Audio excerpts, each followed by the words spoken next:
5 seconds to go.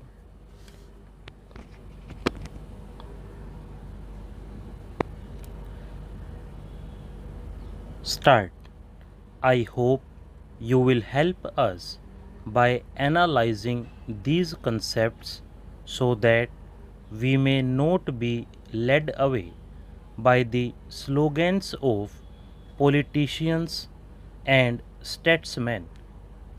Do not think I am going to decry my tribe of politicians and statesmen here.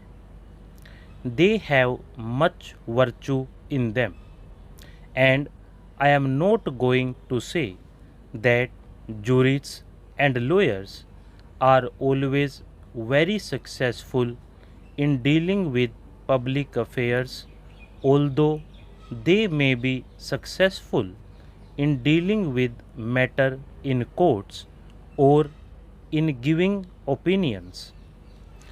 A French writer on statecraft who lived some considerable time ago said, discussing lawyers, that in general the training of a lawyer breeds habits and dispositions of the mind which are not favorable to the practice of diplomacy.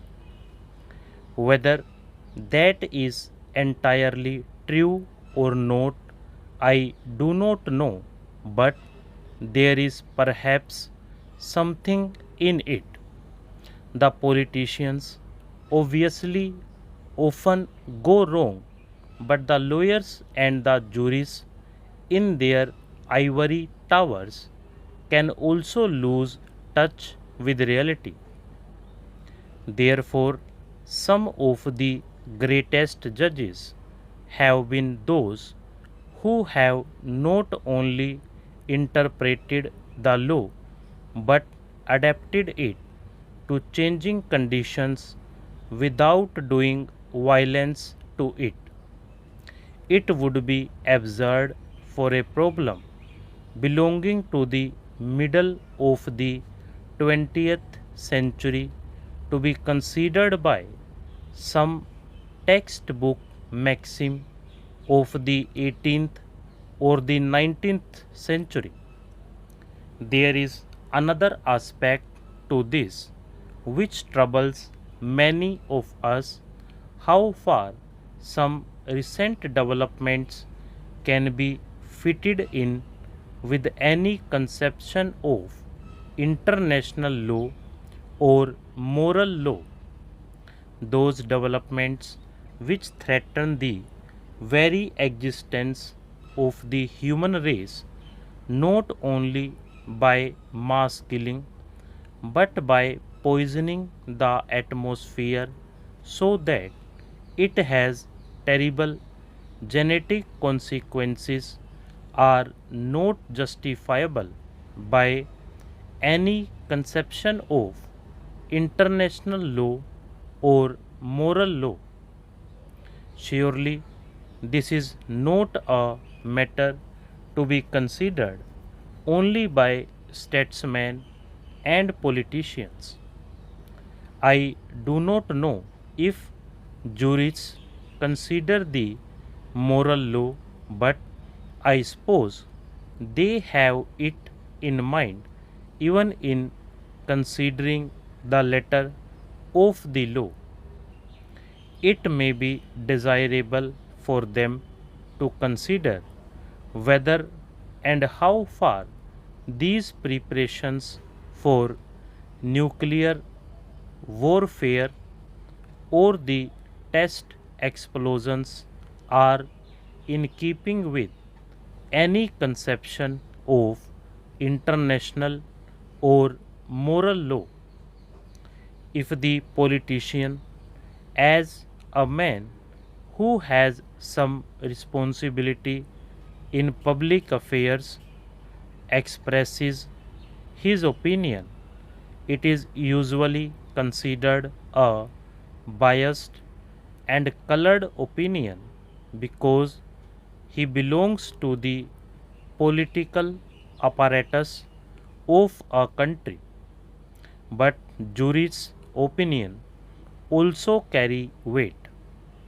International law is affected by the world becoming something bigger than the old narrow European community. And as the Attorney General said, modern developments in science and the application of science in communications and in social structures affect our ways of life, international relationships, as well as individual and group relations, and hence the need for a new concept of international law. You have referred, Mr. Attorney General, to Panchsheel, the five principles which have been accepted by a number of countries of Asia and some countries outside Asia. I claim no special virtue for them. They are only some simple principles which, if adopted by nations in regard to international relationships, will not only lead us away from war but will establish healthy relationships. They are really simple, and I do not see how anyone anywhere can object to any of them. The recognition of sovereignty, non aggression, non interference in internal affairs. When a country does not conform to these principles, it is misbehaving and interfering. It is not acting according to the real basis of international law, which consists of non aggression, non interference, recognition of sovereignty, mutual respect, all these leading up to peaceful coexistence. Peaceful coexistence means coexistence of countries which differ in their policies. There is no point in saying that two persons or two countries who agree should exist peacefully. They do. There is no point in my saying that I should be tolerant towards my neighbor if he and I have no reason to differ. The question of my tolerating my neighbor and his tolerating me arises only when we differ. The question of peaceful coexistence, therefore, comes in only when countries differ in their policies, provided always that they do not interfere with each other either internally or externally. If they do, then that is a breach. Therefore, I submit that these five principles, which are sometimes called Panchsheel, are a healthy basis for international relations, and I would further say, in all humility, that there is no other basis unless you accept the basis which leads to conflict, which of course is not our objective. Surely, international law should not encourage any attempt to compel or coerce a country to do something against its will or to fall in line with something that will bring conflicts. There is great variety in this world.